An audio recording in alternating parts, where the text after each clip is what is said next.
کوے دولت اور موت کے اشارے دیتے ہیں۔ بسم اللہ الرحمن الرحیم۔ ناظرین، ہمیں ہر وقت اللہ تعالیٰ کا شکر ادا کرنا چاہیے کہ اس نے ہمیں انسان بنایا اور انسان ہونے کے ناطے ہمیں بہت سی نعمتوں سے نوازا۔ اس حوالے سے اللہ تعالیٰ کا جتنا بھی شکر ادا کیا جائے کم ہے، کیونکہ وہ تمام جہانوں کا رب ہے اور جو کچھ چاہے کر سکتا ہے۔ ان تمام جہانوں میں جتنی بھی مخلوقات ہیں سب اسی کی پیدا کردہ ہیں۔ اس کے لیے کسی چیز کا یا کسی ذات کی تخلیق ناممکن نہیں۔ اس کا صرف کن کہنا ہوتا ہے کہ وہ چیز وجود میں آ جاتی ہے۔ اسی طرح اس دنیا میں اس کی مخلوقات میں سے موجود آج ایک ایسی مخلوق کے بارے میں بات کرنے جا رہے ہیں کہ جو بہت ہی اچھا پرندہ ہے، جس کے بولنے پر چند اشارے ملتے ہیں۔ کبھی اس کے بولنے پر دولت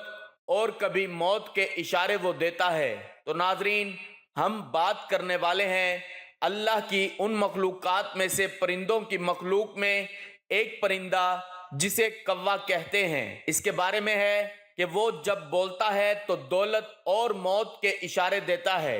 تو اس کے بارے میں جاننے کے لیے گزارش ہے کہ ویڈیو کو آخر تک لازمی دیکھیے گا۔ ناظرین، حضرت آدم علیہ السلام اللہ کے اولین پیغمبر ہیں۔ ابو البشر، انسان کا باپ، اور صفی اللہ، خدا کا برگزیدہ لقب۔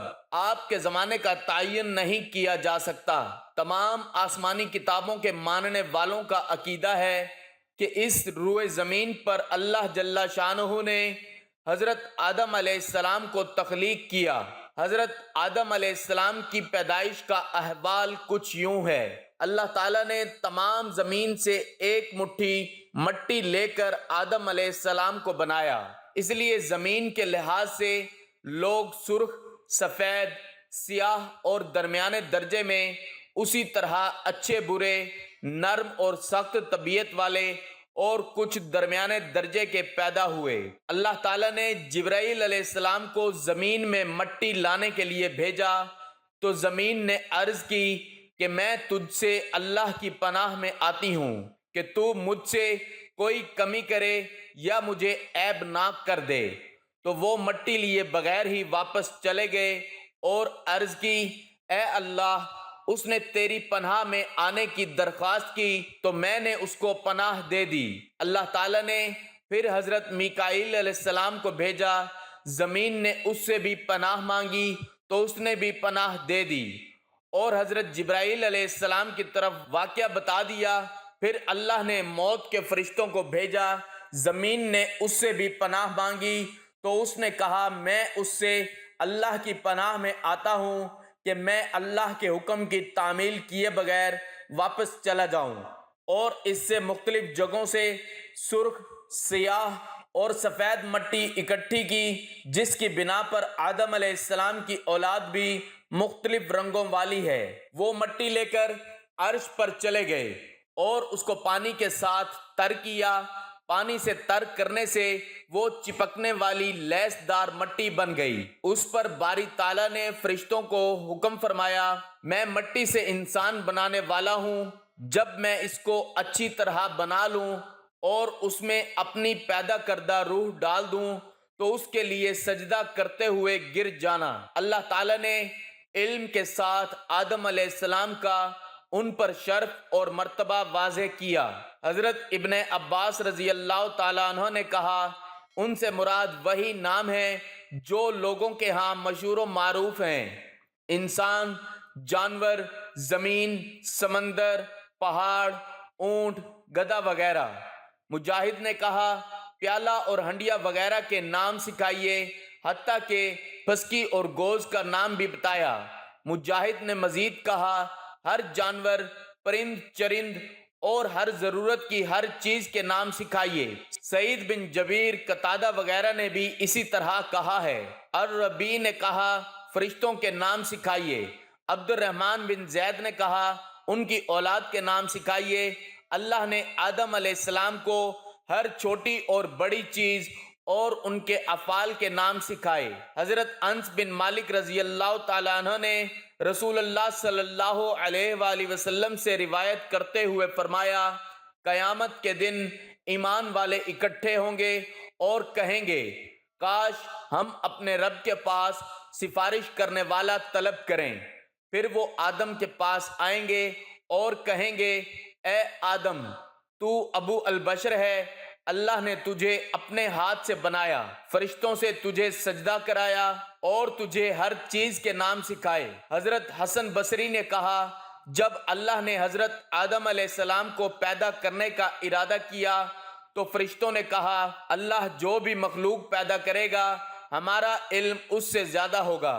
اس بات کی وجہ سے اللہ نے ان کو آزمائش میں ڈال دیا اور فرمایا کہ اگر تم اپنی اس بات میں سچے ہو تو ان چیزوں کے نام بتاؤ۔ فرمان الہی یہ آدم کا بہت بڑا شرف ہے کہ اللہ نے اس کو اپنے ہاتھ سے پیدا کیا اور اس میں روح پھونکی، جیسے اللہ نے فرمایا کہ میں جب اس کو اچھی طرح بنا لوں اور اس میں اپنی روح ڈال دوں تو تم سجدہ کرتے ہوئے گر جانا۔ اس جگہ آدم علیہ السلام کو شرف و مرتبہ 4 لحاظ سے ظاہر ہو رہا ہے۔ نمبر 1، اللہ تعالیٰ نے ان کو اپنے ہاتھ سے بنایا۔ نمبر 2، ان میں اپنی روح ڈال دی۔ نمبر 3، فرشتوں کو اسے سجدہ کرنے کا حکم دیا۔ نمبر 4، ان کو تمام اشیاء کے نام بتائے۔ اللہ نے فرمایا اور اے نبی صلی اللہ علیہ وآلہ وسلم ان پر آدم علیہ السلام کے 2 بیٹوں کا واقعہ پڑھو جب ان دونوں نے قربانی کی، پس ان میں سے ایک کی قربانی قبول ہوئی اور دوسرے کی قبول نہ ہوئی۔ قابیل جس کی قربانی قبول نہ ہوئی اس نے کہا میں تجھے ضرور قتل کروں گا، تو حابیل نے کہا اللہ صرف پرہیزگاروں سے قربانی قبول کرتا ہے، اگر تو مجھے قتل کرنے کے لیے میری طرف ہاتھ پھیلائے گا تو میں تجھے قتل کرنے کے لیے اپنا ہاتھ تیری طرف نہیں پھیلاؤں گا۔ بے شک میں اللہ سے ڈرتا ہوں جو جہانوں کا پروردگار ہے، بے شک میرا ارادہ ہے کہ تو میرے اور اپنے گناہ کے ساتھ لوٹے، پس تو آگ میں جانے والوں میں سے ہو جائے، اور زیادتی کرنے والوں کو یہی بدلہ ہے۔ قابیل کے نفس نے اسے اپنے بھائی کو قتل کرنے پر ابھارا، پس اس نے اس کو قتل کر دیا اور وہ گھاٹا پانے والوں میں سے ہو گیا۔ پھر اللہ نے ایک کوا بھیجا، وہ زمین کو کورید رہا تھا تاکہ وہ اس قابیل کو دکھائے کہ وہ اپنے بھائی کی میت کو کیسے چھپائے۔ یہ دیکھ کر وہ کہنے لگا ہائے افسوس، میں اس سے عاجز آ گیا کہ میں اس کوے کی طرح ہو جاتا، پس اپنے بھائی کی لاش کو چھپا لیتا۔ پس وہ پشیمانوں میں سے ہو گیا۔ اللہ تعالیٰ نے قابیل کو مہلت دی اور وہ عدن کی مشرقی جانب نود جگہ میں رہائش پذیر ہو گیا۔ اہل کتاب اس کو کنعان کہتے ہیں۔ اس کی پشت سے خنو پیدا ہوا، خنو کے ہاں اندر اور اندر کے ہاں محاویل اور محاویل کے ہاں متوشیل اور اس کے ہاں لامک۔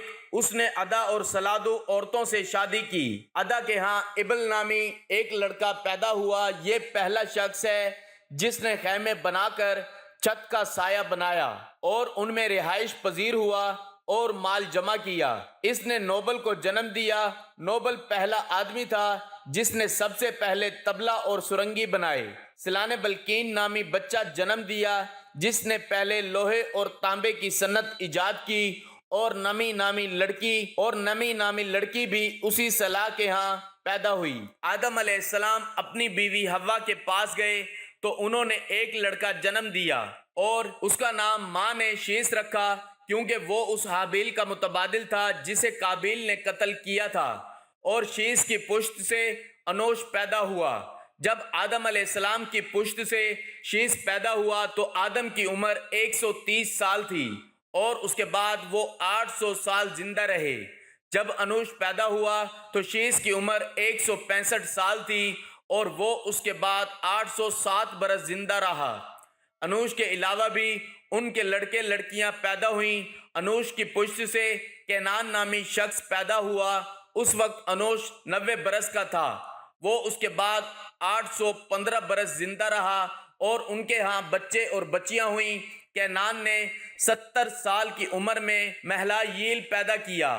وہ اس کے بعد 840 برس زندہ رہا۔ بہت سے لڑکے لڑکیاں اس کے ہاں پیدا ہوئے۔ جب مہلائیل کی عمر 65 برس ہوئی تو اس کے ہاں یرد نامی لڑکا پیدا ہوا، اور وہ اس کے بعد 830 برس زندہ رہا، اور اس کے ہاں بہت سے بچیاں بچے پیدا ہوئیں۔ جب یرد کو 162 سال کا ہوا تو اس کے ہاں خنو پیدا ہوا، اور اس کے بعد 800 سال زندہ رہا، اور اس کے ہاں بھی بہت سے لڑکے لڑکیاں بھی پیدا ہوئے۔ جب متو شلخ 187 برس کا ہوا تو اس کے ہاں لامک پیدا ہوئے، اور اس کے بعد وہ 782 برس زندہ رہا، اور اس کے ہاں لڑکیاں اور لڑکے پیدا ہوئے۔ جب لامک 182 سال کا ہوا تو اس کے ہاں نوح علیہ السلام پیدا ہوئے، اور وہ اس کے بعد 595 برس زندہ رہے، اور ان کے ہاں بھی بچے اور بچیاں پیدا ہوئیں۔ جب نوح علیہ السلام کی عمر 500 سال ہوئی تو ان کے ہاں سام، حام اور یافس بیٹے پیدا ہوئے۔ ابن جریر نے اپنی تاریخ میں بعض سے ذکر کیا ہے کہ حوا نے آدم کی پشت سے 20 امیدوں سے 40 افراد جنم دیے۔ بعض نے کہا کہ 120 امیدوں سے 240 افراد پیدا کیے، اور ہر دفعہ ایک لڑکا اور ایک لڑکی جنم دی، اور زمین میں ادھر ادھر سکونت پذیر ہوئے، اور ان کی نسل بڑھتی رہی۔ محمد بن اسق رحمۃ اللہ علیہ نے کہا، جب آدم علیہ السلام کی موت کا وقت آیا تو انہوں نے اپنے بیٹے شیس علیہ السلام کو وصیت کی، اور اس کو دن اور رات کے اوقات کی تعلیم دی، ان اوقات کی عبادت سکھائیں، اور ایک بڑے طوفان آنے کی پیش گوئی کی۔ جب آدم علیہ السلام فوت ہوئے، وہ جمعہ کا دن تھا، فرشتے ان کے پاس حنوت نامی خوشبو لائے، اور اللہ کی طرف سے جنت سے کفن مہیا کیا گیا، اور ان کے بیٹے اور وصی شیس علیہ السلام سے تعزیت کی۔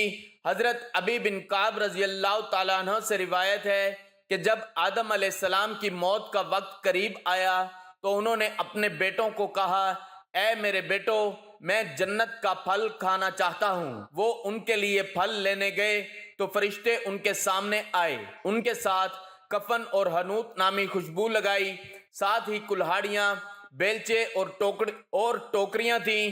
انہوں نے پوچھا، اے آدم کے بیٹو، کہاں کا ارادہ ہے؟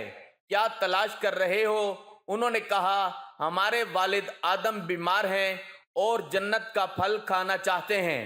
فرشتوں نے کہا، واپس چلو، تمہارے باپ کا وقت پورا ہو چکا ہے۔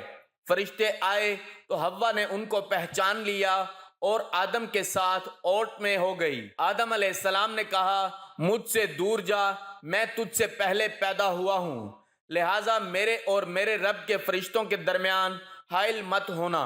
فرشتوں نے ان کی روح قبض کی، ان کو کفن پہنایا، خوشبو لگائی، ان کے لیے گڑھا کھودا، ان کی قبر بنائی، ان کی نماز جنازہ پڑھی، پھر ان کو قبر میں اتار دیا گیا۔ قبر میں رکھ کر اوپر سے مٹی ڈالی اور کہا، اے آدم کے بیٹو، میت کو دفنانے کا یہی طریقہ ہے۔ ناظرین، کوا ہی وہ پرندہ ہے جس نے انسان کو مردہ دفن کرنا سکھایا۔ ناظرین، کوا بہت چالاک پرندہ ہوتا ہے، اس کی نظر بہت تیز ہوتی ہے جو اسے خوراک اور دشمنوں سے آگاہ کرتی ہے۔ انسانوں سے خصوصاً محتاط رہتا ہے، اور خطرے کی صورت میں کائیں کائیں کر کے آسمان سر پر اٹھا لیتا ہے، اور اپنے دوسرے ساتھی بھی بلا لیتا ہے جو حفاظت کے لیے ادھر ادھر چکر لگاتے رہتے ہیں۔ کوا اپنے بچوں اور انڈوں کی بہت حفاظت کرتا ہے۔ اگر کہیں چیل یا بلی نظر آ جائے تو کوے اس پر کود پڑتے ہیں اور اسے وہاں سے بھاگنے پر مجبور کر دیتے ہیں۔ اگر ان کے گھونسلے سے انڈے نکالنے کی کوشش کی جائے تو یہ انسان کے سر پر ٹھونگے مار مار کر خون نکال دیتے ہیں۔ اسی لیے کوے کو سب سے چالاک پرندہ مانا جاتا ہے۔ اپنے ساتھی کی لاش پر ماتم کرتے ہوئے اوپر اڑنے والے پرندے نیچے کا منظر کبھی نہیں بھولتے۔ ان کے مرنے والے ساتھی کے پاس موجود انسان یا جانور کا چہرہ انہیں ہمیشہ یاد رہتا ہے، اور وہ خود اس سے ہمیشہ بچنے کی کوشش کرتے رہتے ہیں۔ کوا ہی وہ پرندہ ہے جس نے انسان کو مردہ دفن کرنا سکھایا۔ کوے کی یہ فطرت ہے کہ جب تک اس کا کوئی ساتھی مر جاتا ہے تو سب کوے اس جگہ جمع ہو کر جہاں اس کی ساتھی کی لاش پڑی ہو شور مچاتے رہتے ہیں، اپنے ساتھی کے مرنے پر افسوس کرتے ہیں۔ دوستو، کوے میں ایسی طاقت ہوتی ہے کہ وہ آنے والے وقت کو پہلے سے جان لیتے ہیں۔ اگر کوا مل کر آپ کے گھر کی چھت پر یا گھر کی دیوار پر آ کر ایک دوسرے سے لڑنے لگ جائیں، جھگڑنے لگیں، تو یاد رکھیں اس گھر پر کوئی برا وقت آنے والا ہے، کیونکہ کوے کا ایک دوسرے سے لڑنا جھگڑنا اچھا نہیں سمجھا جاتا۔ اس لیے سارے گھر والے صدقہ خیرات ضرور کریں۔ اگر دوپہر سے پہلے کوا آپ کے گھر کی دیوار پر یا چھت پر اکیلا بولنا شروع کر دیں تو سمجھیں آپ کے لیے آنے والے دنوں میں کوئی خوشخبری ہے۔ آپ کی دولت میں اضافہ ہو سکتا ہے، آپ کے روزگار میں اضافہ ہو سکتا ہے، آپ کو بڑا خزانہ مل سکتا ہے، آپ کو کوئی بڑی کامیابی مل سکتی ہے۔ اگر کوا اچانک منہ میں روٹی کا ٹکڑا لیے نظر آ جائے تو سمجھیں آپ کی کوئی بڑی خواہش پوری ہونے والی ہے۔ کوے کی آواز سنیں تو یہ پڑھیں، لا طیر الا طیرک ولا خیر الا خیرک ولا الہ غیرک۔ ترجمہ: تیرے شگون کے علاوہ کوئی شگون نہیں، تیری طرف سے ملنے والی خیر کے علاوہ کوئی خیر نہیں، اور تیرے سوا کوئی معبود برحق نہیں۔ اگر کوا کسی بھی آدمی کے سر پر بیٹھ کر دے تو اس کے دن اچھے آنے والے ہوتے ہیں، اور اگر کوا اس کے سر پر بیٹھ جائے تو اس کے لیے برا وقت قریب ہوتا ہے۔ کوا وہ پرندہ ہے جو عقاب کو تنگ کر سکتا ہے۔ یہ پرندوں کے بادشاہ عقاب کی پشت پر بیٹھ جاتا ہے اور اپنی چونچ سے اس کی گردن پر کاٹتا ہے، جبکہ کوے سے زیادہ طاقتور عقاب کوے کا مقابلہ کرنے میں اپنی طاقت اور وقت صرف نہیں کرتا، بلکہ اپنے پر کھولتا اور آسمان کی طرف اونچی اڑان بھرنا شروع کر دیتا ہے۔ عقاب کی پرواز جتنی بلند ہوتی جاتی ہے، کوے کی اڑان اتنی ہی مشکل ہوتی جاتی ہے، اور بالآخر وہ آکسیجن کی کمی کی وجہ سے نیچے گر جاتا ہے۔ دوستو، یہ تھی کوے کے بارے میں کچھ معلومات۔ ویڈیو پسند آئی ہے تو اسے لائک اور شیئر کرنا مت بھولیں۔ ناظرین، گزارش ہے کہ اللہ تعالیٰ کے 99 ناموں میں سے کوئی ایک نام لکھ کر کمنٹس میں ضرور شیئر کریں۔ اللہ ہم سب کا حامی و ناصر ہو، آمین۔